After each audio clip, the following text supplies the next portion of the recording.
recuerdos fascinantes de chilenos que contribuyeron a conformar nuestro presente. Memorias y nombres que, sin quererlo, ya son parte de nuestra cultura. In Memoriam de un chileno, el programa que reúne las entrevistas realizadas en el antiguo programa De Profundis de UCB. Hoy nos dedicaremos a don Raúl Rettig Giesen. Don Raúl Rettig, senador de la República, distinguido abogado durante la mayor parte de su carrera, tuvo una enorme figuración al comienzo de la democracia, cuando el gobierno de don Patricio Aylwin fue nombrado presidente de la Comisión Nacional de Verdad y Reconciliación, encargada de emitir un informe, conocido como Informe Rettig, sobre las violaciones a los derechos humanos cometidos durante el gobierno de Augusto Pinochet. Veamos la entrevista a don Raúl Rettig. 9 de septiembre de 1981. Este es el De Profundis de don Raúl Rettig. Don Raúl Rettig sabe perfectamente que este programa no será emitido ni publicado mientras él viva. Está destinado al Museo de Documentos Históricos de la Universidad Católica de Valparaíso. Y vamos a entrar en materia.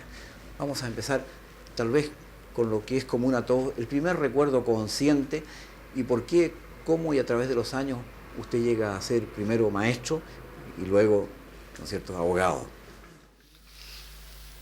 Bueno, profesor primario fui debido a que al nacer yo, desgraciadamente murió mi madre. Esa circunstancia hizo que me tomaran a su cargo generosamente unas tías, hermanas maternas de mi padre. Ellas eran profesoras primarias. Con ellas pasé mi primera infancia en Pitrufquén, un pueblo cercano a Temuco, donde yo nací, Temuco. Ahí estudié mis primeros años primarios. Seguí la suerte que ellas siguieron. Fueron trasladadas posteriormente a Collipulli, a Angol y a Valdivia. Con ellas llegué frecuentando los establecimientos de todas las localidades que le he nombrado a cuarto año de humanidades. A esa edad ya era una carga excesiva para ellas y hubo que pensar en darme una carrera rápida. Fui a la Escuela Normal de Victoria, logré matricularme en el penúltimo curso y egresé muy joven, a los 16 años, de profesor primario. Esa es la razón de que mi primer título, del cual me siento muy orgulloso por lo demás, haya sido el de profesor primario. Y luego, ¿cómo llegó al derecho? Porque usted incluso por esos años juveniles estuvo en el periodismo también, ¿no? Ejerciendo. Ya titulado de profesor, fui designado a una escuela en Río Bueno. Posteriormente obtuve mi traslado a Angol, donde tenía familiares. Y ahí participé en el movimiento que sostuvo allá por los años 27 y 28, la antigua Asociación General de Profesores de Chile, que era un organismo gremial en que primaba un criterio que podría, en el mejor sentido del término, definirse como anarquista. No era el anarquismo violento, no era el terrorismo que se repudiaba, pero sí era una postura antiestatista. Era un anarquismo que tenía algo de toltoyano y algo de funcionalista. Eso nos llevó a postular una reforma educacional en que se sostenía como principio fundamental el de la unidad de la función educacional que debía comenzar en la escuela primaria y terminar en la universidad bajo la tutela de las autoridades educacionales, en forma que se respetaran, más allá de las condiciones económicas de cada educando, sus aptitudes y sus vocaciones. El presidente Ibáñez, en su primera administración, trabó contacto con esta organización y se comprometió a procurar que su gobierno realizara el programa educacional de la Asociación de Profesores. Esto despertó, sin embargo, una resistencia violentísima de parte de los sectores que hoy llamaríamos derechistas de la sociedad chilena. El presidente desistió de su apoyo al movimiento, destituyó a Luis Gómez Catalán, que era el director general de Educación Primaria, designado precisamente para realizar estos postulados, y desató una persecución vasta, masiva, en contra de los profesores que en las diversas localidades del país habíamos estado en la defensa de esta postura. Felizmente, yo fui exonerado de mi cargo de profesor primario cuando tenía gloriosos 19 años. Ello me permitió intentar otros caminos y realizar a la postre mi viejo sueño de estudiar ley. Para ello desempeñé los oficios más diversos. Recuerdo, y con mucho agrado, que fui boletero de un circo, vendedor de carbón vegetal en Concepción. Posteriormente logré ingresar como reportero al diario El Sur de esa localidad, bajo la dirección de Luis Silva Fuentes, que lo dirigió durante muchos años. Y así estudié en la Universidad de Concepción. Yo obtuve mi título de licenciado en Derecho, porque en ese tiempo las universidades otorgaban ese título, era la Suprema la que entregaba el de abogado. Obtuve ese título ganando el premio de Ambrosi, que hoy día se llama Premio Universidad, equivalente al premio Tocornal de la Universidad Católica y al premio Universidad de Chile en la U. De ahí mi segundo título profesional fue el de abogado. ¿Y dónde empieza la política? ¿Dónde empieza a nacer el político? Porque usted iba a ser un hombre, ¿no es cierto?, que hizo una larga trayectoria. Yo creo que mis primeras inquietudes políticas se suscitaron precisamente en la Asociación de Profesores. En ese tiempo, mi definición, precisamente por ser semi-anarquista, no podía ser marxista. El anarquismo y el marxismo, aunque ambas eran doctrinas sostenidas por sectores del proletariado y por la intelectualidad joven, son, como usted sabe, doctrinariamente incompatibles. Con el correr del tiempo, con mi pasada por la Universidad de Concepción, donde fui dirigente estudiantil, presidente del Centro de Derecho y presidente de la Federación de Estudiantes después, fui descubriendo que ese anarquismo, que como postura romántica es defendible en la adolescencia, no conducía a nada constructivo ya en la edad de las responsabilidades. Y como muchos de mis compañeros de posición, ingresé al Partido Radical porque respetaba en él su postura permanentemente libertaria. Ya ingresado al Partido Radical, actué en su juventud, en la organización juvenil, participé en las labores directivas del partido y tuve la suerte de ser presidente de la Asamblea Radical de Concepción cuando don Pedro Aguirre inició su campaña presidencial. O sea, a pesar de mi edad me tocó dirigir la campaña presidencial de don Pedro en la provincia de Concepción. Como consecuencia de eso, llegué a la subsecretaría de Interior. Fui uno de los subsecretarios más jóvenes hasta ese entonces.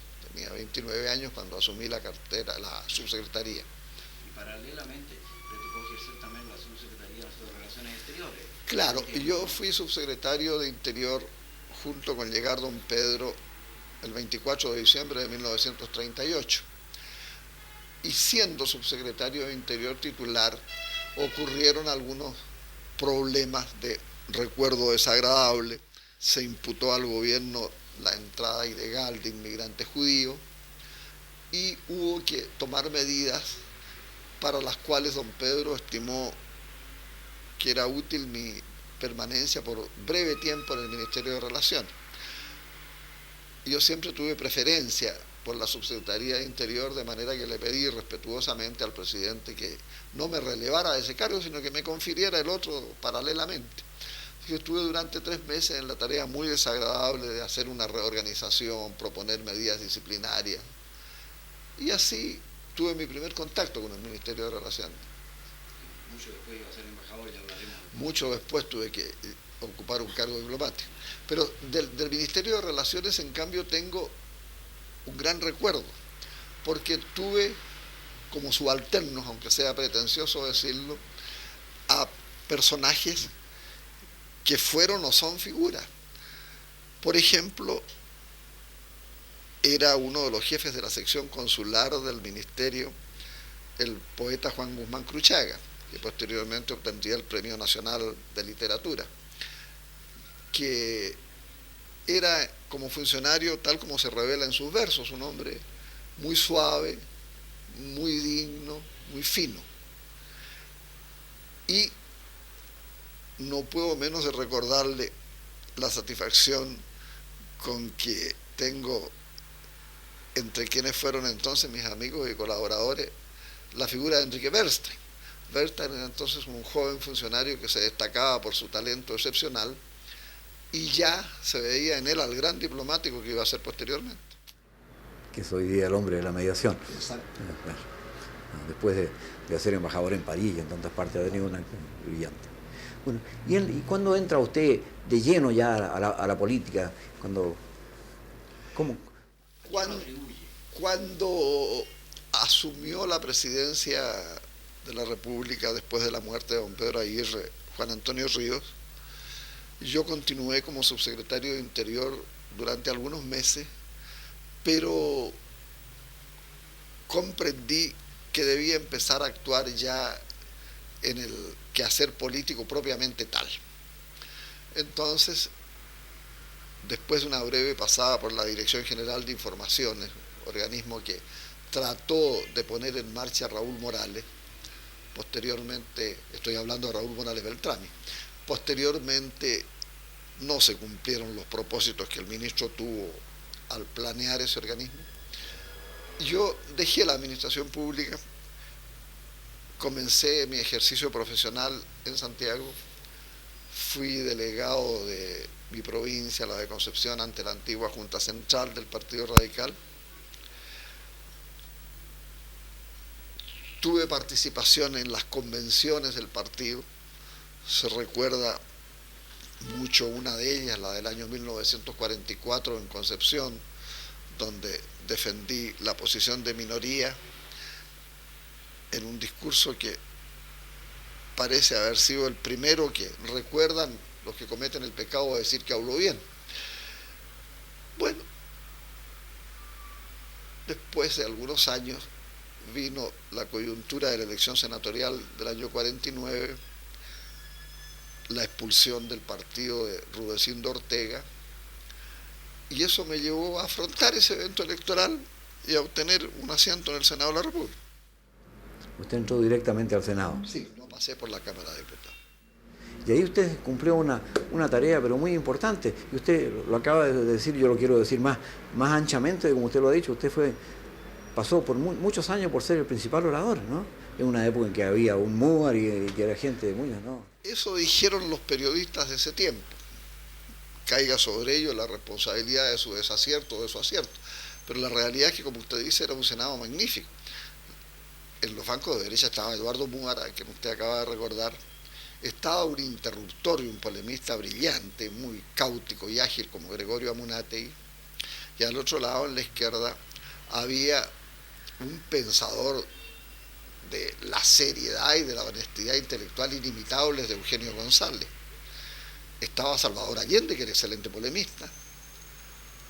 Durante mi segundo cuatrienio en el Senado llegó Raúl Ampuero, que también debe considerarse como uno de los mejores oradores parlamentarios chilenos, como no puede ignorarse a Francisco Bulnes en los bancos conservadores.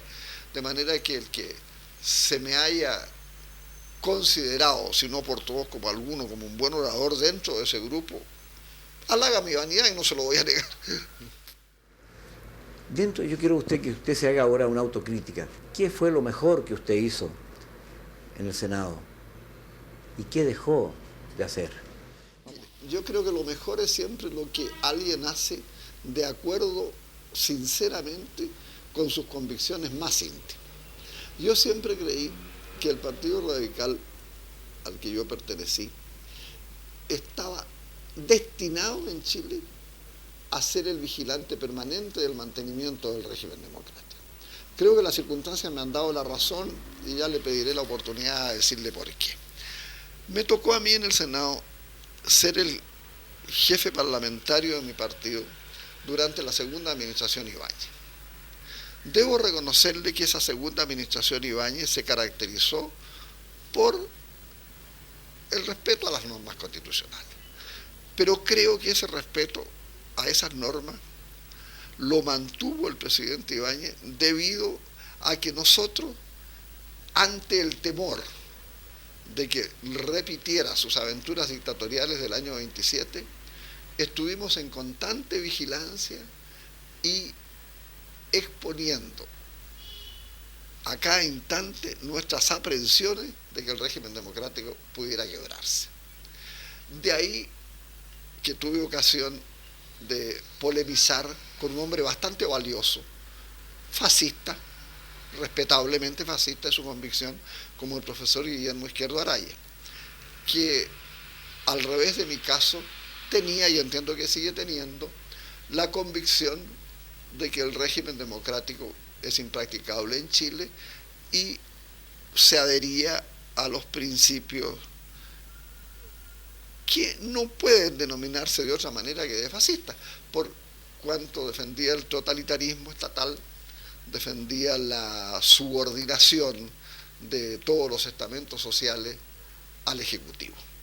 De ahí que si usted me pregunta lo mejor que hice en el Senado, lo menos malo debiera decirle yo, es aquello que respondía íntimamente a mi conciencia, a mi convencimiento de que pertenecía a un partido llamado históricamente a ser en todo instante el guardián del mantenimiento de la democracia en Chile.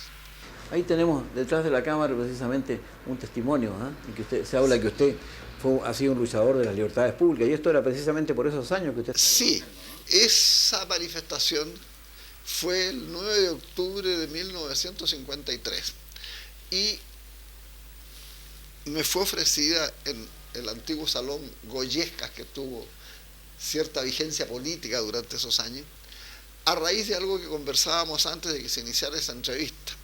A mí me tocó defender en los tribunales a 5 parlamentarios de mi partido cuyo desafuero pedía el gobierno por estimar que se había injuriado gravemente la persona del presidente de la República y de algunos de sus ministros. Eran Marcial Mora, Luis Bosey, Ezequiel González, Rolando Rivas y Julio Durán. Yo alegué contra ese desafuero en la Corte de Valparaíso y obtuve un fallo favorable, y posteriormente se logró la confirmación de ese fallo por parte de la excelentísima Corte Suprema. Eso que ocurría más o menos en la época en que yo había sostenido esa polémica con Izquierdo, movió a diversos sectores del país a señalarme como un buen defensor de los principios republicanos, y se me ofreció esa manifestación que tiene una característica muy señalada en mis recuerdos. A ella asistieron, y ahí están las firmas, elementos de toda la gama política democrática chilena, porque ese pergamino está firmado por los Alessandri, por Salvador Allende, por Eduardo Frei, por Julio Pereira, por Francisco Bulnes, en fin. Es un testimonio muy significativo en realidad que usted tiene. Yo lo aprecio mucho, estoy sentimentalmente adherido a él, y la prueba es que en esta oficina de paredes desnudas que usted ve, solo tengo ese cuadro y el retrato de mi mujer. Bueno, en su vida le han ocurrido muchas cosas. Y vamos, usted nombraba recién a Salvador Allende. Usted una mañana hizo noticia porque es uno de los hombres que se ha batido a duelo en este país. Soy protagonista del último duelo que ha habido en Chile. El anterior había sido el de Juan Antonio Ríos con Octavio Señoré. Fue un incidente que pudo evitarse, pero que nos llevó del temperamento ligero de los dos. De un cambio de bromas en una sesión del Senado pasamos a la injuria. No es del caso repetirlas en este momento. Y aunque estoy muy lejos de creer que el duelo signifique el juicio de Dios y que racionalmente pueda atribuirse la razón a quien tiene mejor puntería o más destreza en el manejo de cualquier arma, yo consideré conveniente afrontar de esa manera la contingencia por una razón. En ese momento, le hablo del año 1952, mi partido estaba siendo destinatario de todas las calumnias, con el objeto de disminuirlo y de obtener su destrucción. Desde todos los ángulos de la política chilena se nos lanzaban injurias. No se combatía contra nuestra doctrina, sino que se trataba de enlodar el prestigio de los hombres del radicalismo. Bueno, a raíz de este incidente, yo me propuse afrontar de alguna manera, por lo menos distinta, las injurias que yo había recibido. Y le pedí a mis amigos Ulises Correa y Hernán Figueroa, que eran mis vecinos de bancada en ese momento, que exigieran las explicaciones del caso o llegáramos al terreno del honor, como se llama, al campo en que se realiza un duelo. Las gestiones hechas con gran abnegación por Fernando Alessandri para evitar este incidente no prosperaron y cambiamos un par de disparos en la chacra de Raúl Jara en Maculalto. Posteriormente el incidente fue olvidado, vinieron nuevas circunstancias, obtuvo Ibáñez de nuevo la presidencia de Chile y, como le recordaba hace algunos momentos, era necesario unir a todas las fuerzas democráticas para evitar la repetición de una dictadura.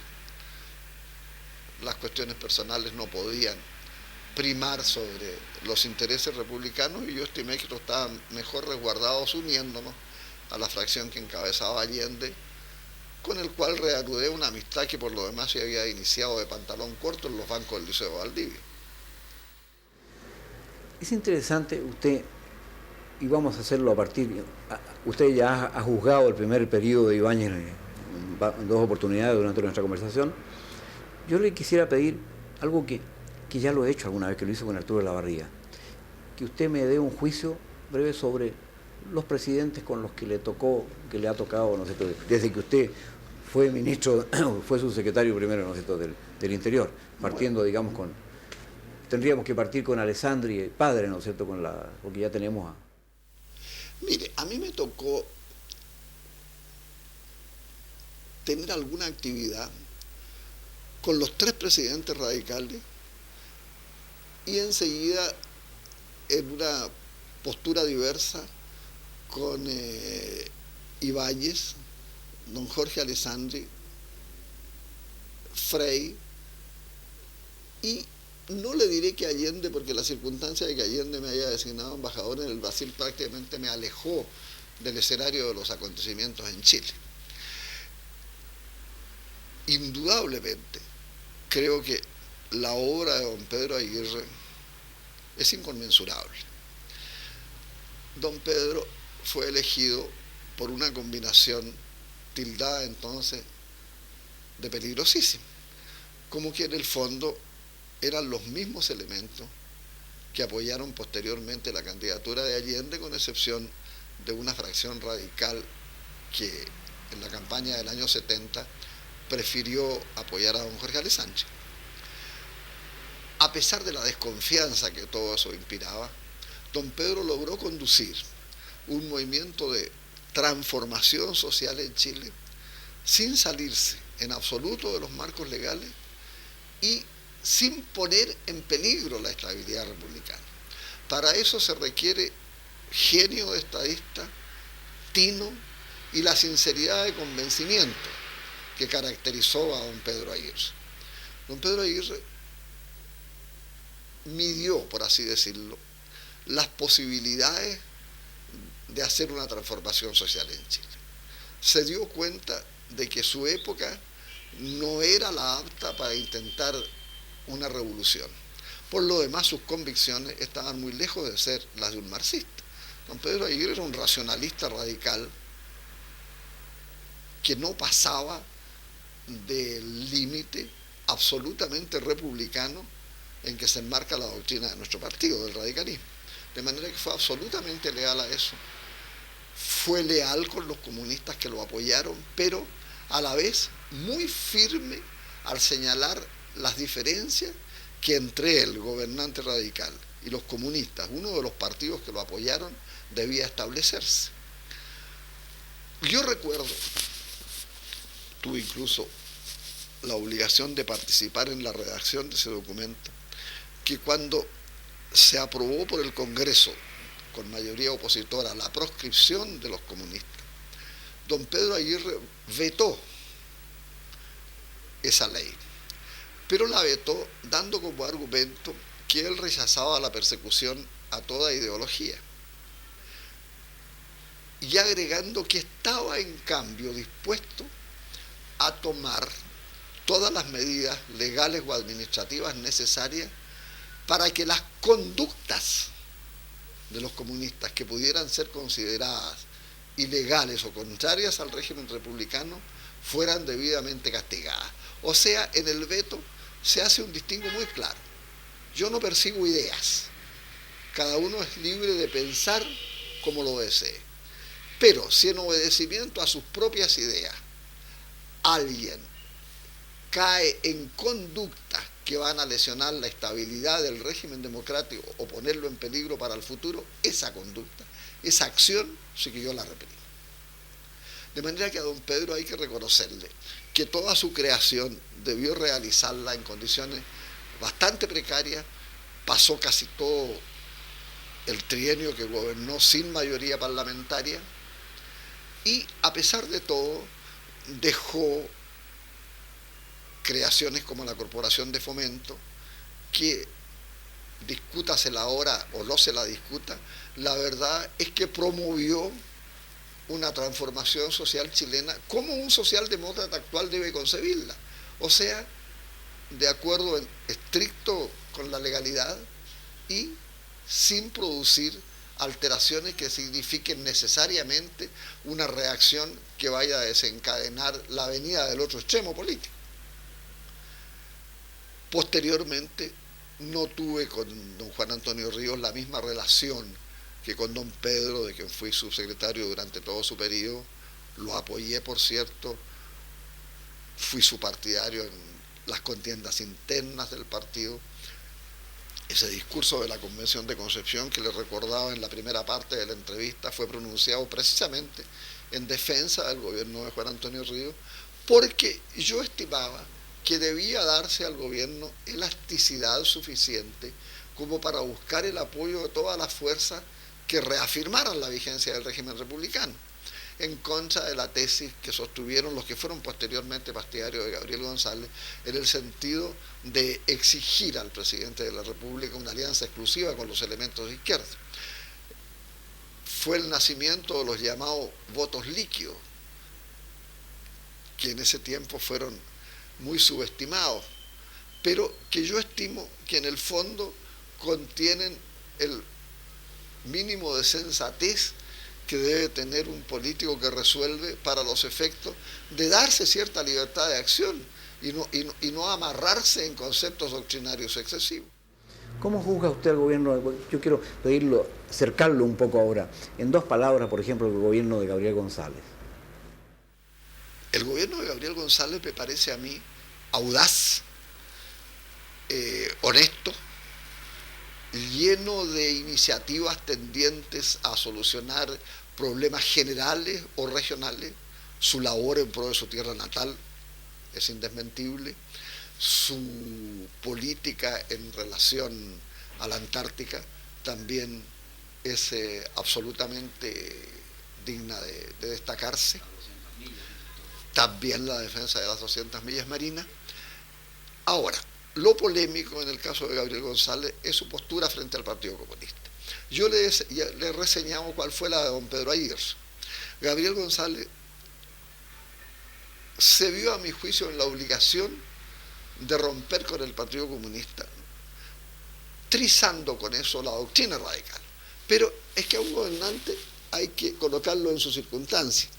A mí se me señalaba como gran lector de Ortega y Gasset, y Ortega fue el que me enseñó que el hombre no es el hombre es el hombre y sus circunstancias.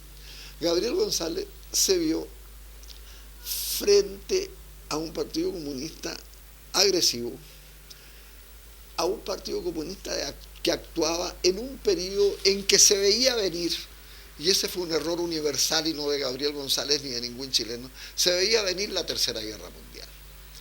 Gabriel González quiso proteger a su país de esa contingencia y consideró con honestidad que el Partido Comunista era un estorbo para la continuidad republicana y para la seguridad misma del país en esos momentos. Por eso rompió.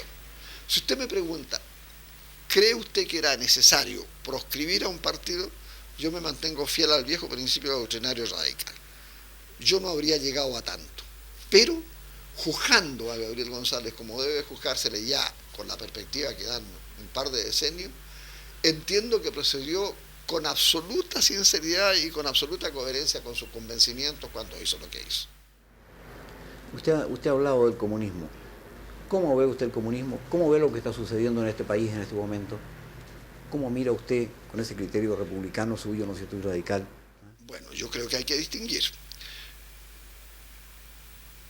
Ya le he dicho que yo no fui nunca marxista, ni siquiera en esos comienzos de adolescencia en que el muchacho inquieto tiende a ser revolucionario.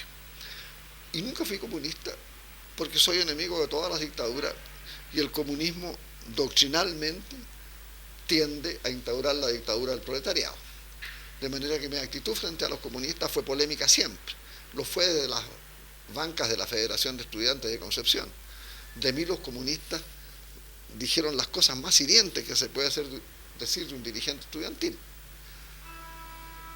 De modo que no tendría por qué variar esa postura ahora. Yo entiendo que detener al marxismo, sobre todo detener al marxismo-leninismo, es una obligación de cualquier gobierno y sería una obligación de un gobierno que encabezara mi partido o que encabezara la democracia cristiana o que encabezara cualquier grupo político tradicional o nuevo que llegara al poder en Chile. De manera que frente al comunismo mi postura es absolutamente clara. Yo lo rechazo porque contiene el germen de una dictadura y contra las dictaduras estoy siempre. Pero usted me preguntaba algo más. Usted me preguntaba cómo juzgo a este gobierno. Bueno, Al momento actual. yo entiendo que hay que hacer uso del derecho a disentir que, más que concedido por este gobierno o por cualquier otro, es inherente a la condición humana. Yo soy disidente con respecto al gobierno actual, no soy un resistente, porque la resistencia significa actividad contra. Yo no voy a tomar las armas en contra de este gobierno, no justifico la violencia como una manera de atacarlo, pero creo que es necesario desear que el actual sistema político sea reemplazado en un futuro, ojalá no lejano, por la estructura tradicionalmente republicana del país. No vale, a mi juicio, aquello de que la vuelta a la democracia plena significaría la vuelta a los vicios que caracterizaron la democracia que el gobierno militar abolió el 11 de septiembre de 1973. Yo creo que todas las democracias del mundo, más que eso, todos los regímenes del mundo han caído en vicios, pero que la democracia tiene entre sus virtudes la de contener los mecanismos necesarios para su propia rectificación. Son los partidos, cuando se eternizan en el poder, los que provocan los vicios de la democracia. Pero dentro del mismo régimen democrático está la posibilidad de reemplazar al que falló, de reemplazar al que cayó en desprestigio. La alternancia en el poder de que se ha hablado últimamente me parece a mí una de las expresiones más sabias que he oído en los últimos tiempos. La alternancia en el poder es el método que mejor corrige todo vicio que en la democracia vaya prolongándose en demasía o excediéndose. De manera que mi postura frente al actual gobierno sigue siendo la de un disidente, como es disidente un demócrata. Yo me limito a decir, quisiera que esto fuera de otro modo. Quisiera que hubiera de nuevo en Chile un Congreso Nacional que representara en verdad la voluntad de los chilenos. Quisiera que no hubiera la posibilidad de que los colegios profesionales, que tan vasta labor cultural y ética han desarrollado en la República, estén o hayan perdido totalmente su significación vital. Quisiera que la libertad de prensa fuera plena. Y espero que cuando este De Profundis sea emitido, estemos muy cerca de llegar a eso que ahora deseo. Esa cámara representa la posteridad, el futuro. Yo quiero que mirando a esa cámara, no a mí, usted haga un mensaje, este mensaje de Profundis que caracteriza a estas entrevistas.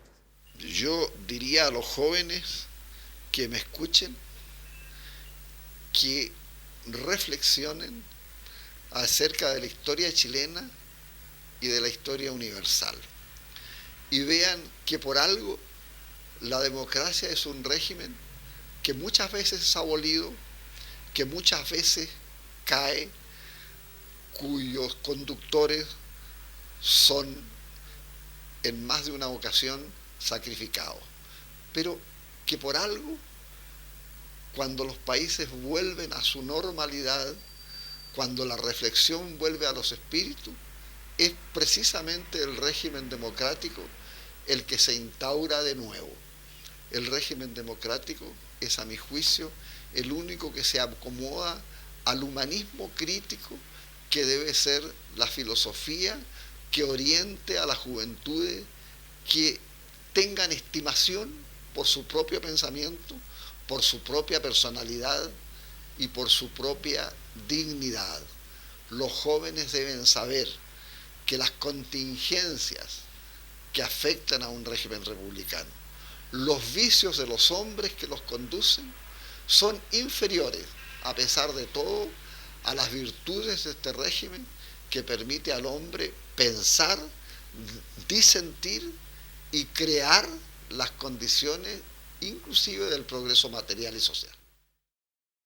El senador Rettig murió el año 2000, después de una vida dedicada al servicio público.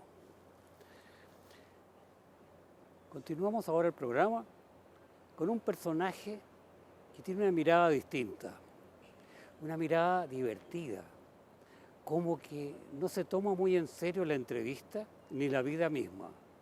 Se trata del novelista José Donoso Yáñez. José Donoso es uno de los más grandes novelistas que ha producido Chile. Y su vida fue una novela en sí misma. La entrevista del Garcés se realizó en el año 1981 y después de ello Donoso siguió escribiendo. Fue detenido en Chiloé por participar en una reunión no autorizada por la dictadura y recibió enorme cantidad de distinciones nacionales e internacionales. Veamos la entrevista a José Donoso. De manera que usted discute consigo mismo. Siempre, sí. ¿Qué clase de pleito es este entre usted y usted? Un pleito formal, un pleito, digamos, de cuál es la manera más fuerte, y más bella de decir algo, que solamente va a ser claro al encontrar esa forma. Eso, de manera que usted puede pasar horas buscando o elaborando una frase, tallándola, no solamente la frase, esculpiéndola. sino que es la forma, la escena, los personajes, la escena misma, digamos, poniendo la escena, digamos, ¿no es cierto? Pero esta escena, y voy a volver un poquito, ¿tiene que ver con el color local o usted lo cree absolutamente? No, o se le aparecen, son apariciones esto dentro de su concepción novelística? Son como especie de collage, ¿no es cierto?, de recuerdos, de vivencias, de cosas que he visto, de sensaciones, de emociones, de pasiones, de obsesiones, digamos, que de repente se reúnen al ver una imagen digamos, que aparece ahí en las páginas. ¿Cierto? Y dentro de estos condimentos, ¿qué es mejor, el dolor o la alegría? Puede ser uno y el otro, pero me imagino que el dolor es el más simulativo, el más fuerte. ¿Cómo se considera usted? Estábamos hablando que este es un país, ¿no es cierto? Sí, no, yo hace años hablaba con Eduardo Blanco Amores, novelista español, escritor general español, ensayista, novelista, poeta, un montón de cosas. El autor de La Catedral y el Niño, que hizo una novela formidable. Era un gallego de Orense, murió hace 2 años. Yo le pregunté, ¿esta novela cómo se te ocurrió escribirla? Porque era formidable.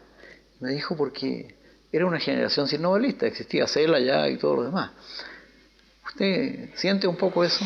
No, eso no. No lo quiero sacar de la modestia ni ponerlo en la soberbia, pero creo que esta es una conversación muy franca. Ciertamente no es una cosa hecha para algo. Yo no soy novelista porque falta esto, sino que es mi única manera de vivir, es mi única manera de expresarme, es mi única manera de ser yo mismo.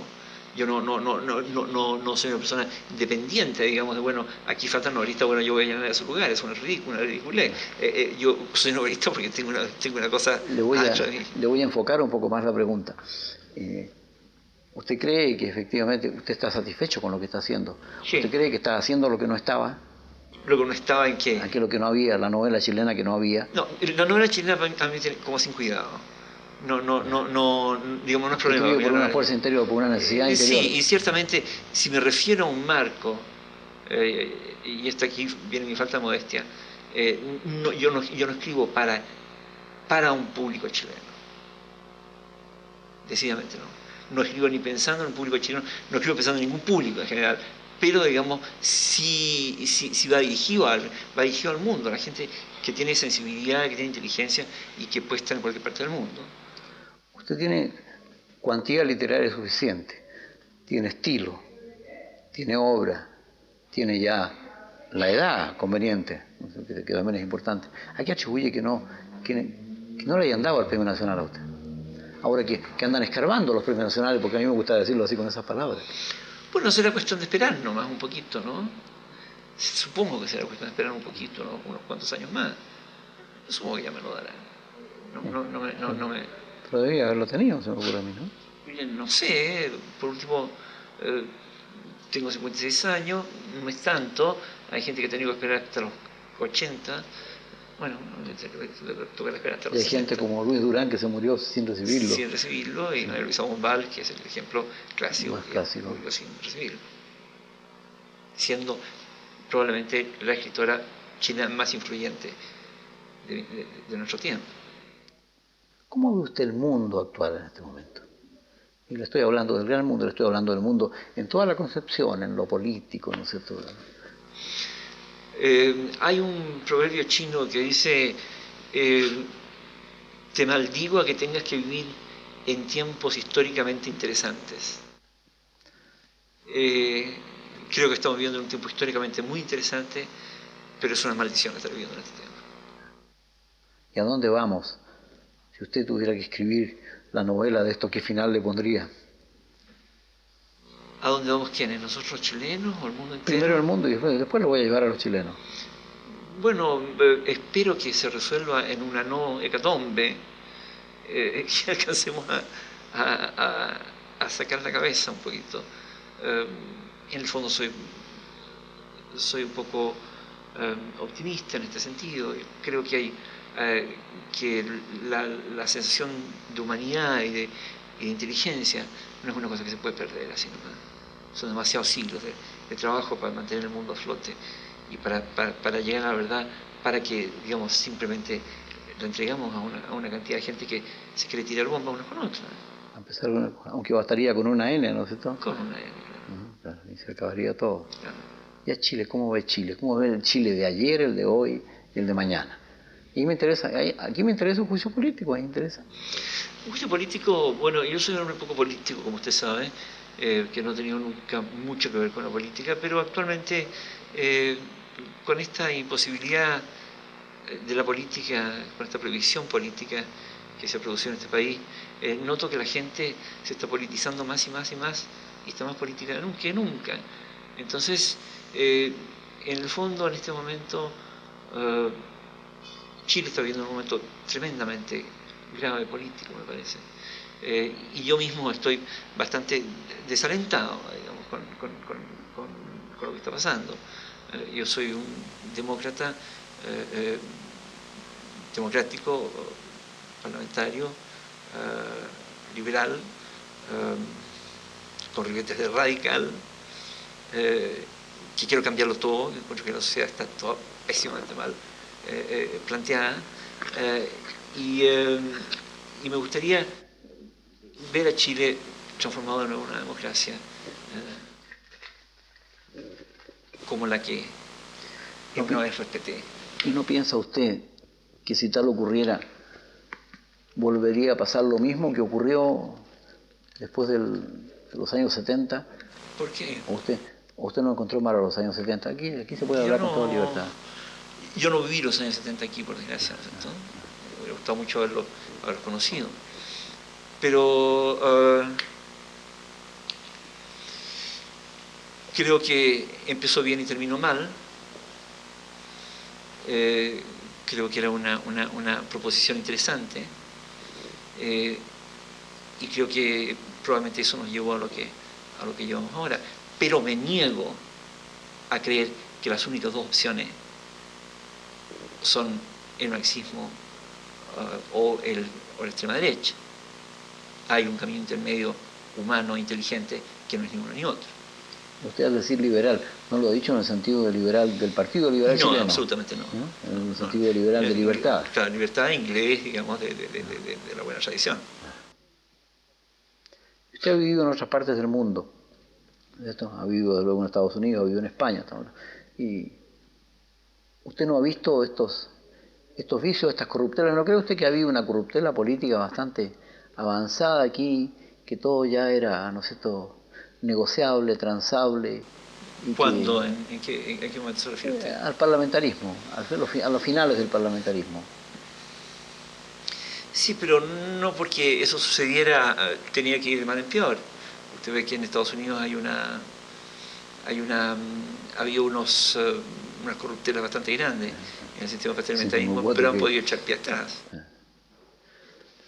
Lo veo muy, ¿no es cierto?, definido en su idea política. Y esto no lo insta a escribir de esto ahora, a escribir de este momento, de esta cosa. No. ¿No cree usted que hay que dejar a las nuevas generaciones el embrión de una idea, de un pensamiento, sí, de una posición? Creo que el pensamiento puede ser una cosa más general que simplemente una cosa coyuntural, como un momento político. Creo que la literatura va más allá. Yo no conozco ninguna gran novela política. Ni las de política ficción que se han hecho ahora. Menos todavía. Menos todavía. No hay ninguna gran novela política, ninguna. ¿Cuál es la gran novela de nuestro tiempo? Hay tantas, está en un momento tan rico en novelas. Se dan todos los años nuevas. Extinguidos, y usted vivió en Estados Unidos y fue profesor allá, extinguidos los, ¿no es cierto?, los Hemingway, los Faulkner, ¿no? Hay una generación, hay 2 o 3 generaciones nuevas, promociones nuevas americanas que son absolutamente brillantes. ¿Cuál diría usted que es la cabeza de ellos? Hay algunos que producen libros prácticamente en serie y todo electrizante, ¿no es cierto? No son esos que producen en serie, eso son los malos escritores, pero digamos un tipo como, por ejemplo, William Styron, que produce un libro cada 6 años o cada 8 años, y que cada uno es mejor que el otro. Sophie's Choice, por ejemplo, Sophie creo que se llama en castellano, sí. Es una gran novela en nuestro tiempo. Y creo que es muy importante tener en cuenta eso, que en Estados Unidos, con este sistema parlamentario que está tan discreto, y en Chile, digamos, hay una libertad y hay una posibilidad de decirlo absolutamente todo, digamos, y que eso está bien y produce buenas novelas. Sí, produce buenas novelas y no hay que pedir autorización para publicarlas. No hay que pedir autorización. No, sí, eso es importante. ¿Qué opina usted? Aquí tenemos un impuesto agregado, ¿no? El valor agregado, ¿no? Bueno, tanto la censura como ese impuesto me parece que son una de las cosas más vergonzosas de este gobierno. Dígame, usted es un hombre que lleva escribiendo ya, ¿no es cierto?, casi las 3/4 partes de su vida, ¿no es cierto? ¿Sí? Más o menos la mitad de mi vida. Más o menos la mitad de su vida. ¿Esto le ha reportado dinero? Ya sé que no lo persigue, porque usted vive, se mueve por el mundo, porque esto hay que decírselo, es porque tiene alguna fortuna personal, porque No, vive, no tengo fortuna personal. porque En los últimos años he tenido buena fortuna con mis libros. En los últimos muy pocos años, en los últimos 5 o 6 años. Coronación, el Luciano Pajaro de la Noche dieron, ¿no? Coronación no, yo tenía Coronación idea. sí está dando unos dividendos así, digamos, de repente se hace una película, de repente se hace una serie televisiva, de repente, digamos, dan cosas así, ¿no es cierto? Pero no, pero son mis últimos libros los que me van sacando más a flote. ¿Y de los últimos, cuál es? Usted me decía el último, el que más le gusta. Probablemente Casa de Campo, ¿no es cierto? ¿Está más cerca de usted? ¿Está más cerca del pasado? ¿Está más cerca de su niñez? ¿Está más cerca de su vida? No, me parece que es un libro que tiene un espectro de significaciones mucho mayor, que toca tanto lo político como lo humano, como la imaginación, como el realismo. Es decir, hay todo un abanico de posibilidades en ese libro. ¿Usted nota que tiene variación en su estilística cada vez? Sí, todo el tiempo, sí. Cada novela es un producto normal, eso buscado, es un burileado, digámoslo. Sí, hay un deseo de que cada novela sea distinta a la otra. Estos de Profundi tienen en común una cosa: esta camarita que usted tiene al frente representa la posteridad, representa el futuro. Y siempre yo le pido a mis entrevistados que, pensando en los años en que ya no esté, que dejen un mensaje que le diga algo a la gente. Porque estos de Profundi tienen por objeto rescatar esta generación. Esta generación mañana no van a existir. Van a ser un fichero, ¿no es cierto?, en el Museo de Documentos Históricos de la Universidad. Quizá un estudiante de literatura quiera saber cómo fue José Donoso. Pero alguna vez también, cuando el escritor desaparece, cuando el entrevistado desaparece, esto se da por televisión. Y entonces es muy importante, muy impactante. Por eso yo creo que mirando esa cámara usted deje este mensaje. El mensaje de una autenticidad, de un deseo, del auténtico deseo de un hombre de crear un mundo de fantasía que tenga relación y que sea radiante, que contenga el mundo y contenga otros mundos, y que sea un poco la encarnación de un sentido humanista de la vida. Que sea que digamos, cuando Kant estaba muy viejo, ya estaba muriéndose, un amigo lo fue a ver y entonces Kant se levantó de la silla y para saludar a su amigo. Entonces el amigo le dijo: hombre, usted está enfermo, no se levante. Y él dijo: humanitas, es decir, hay que ser humano hasta el final. Digamos, yo creo que esto sería como... Y este es el consejo que usted le da entonces a las juventudes venideras. Que se levanten de la silla, que tengan a pesar de todo, ir hacia el otro, hacia los otros. Yo le quiero agradecer muy especialmente. Usted ve, ha sido una charla muy, pero muy fácil. ¿Hay algo de que usted tenga que arrepentirse en su vida? Muchísimo. Muchísimo. Sobre todo las cosas que no hice. Las que no hizo. ¿Sí? Y entre esas querría señalar alguna especialmente. Serían tantas que no podríamos comenzar. Bueno, le agradezco una vez más, estimados televidentes. Este ha sido el de Profundi, del escritor José Donoso. Muchas gracias. Buenas noches. Don José Donoso Yáñez ganó el Premio Nacional de Literatura en 1990. Murió en 1996 y poco después murió su esposa Pilar. En el próximo programa de In Memoriam de un chileno tendremos otro personaje tan atractivo como lo que acabamos de ver hoy.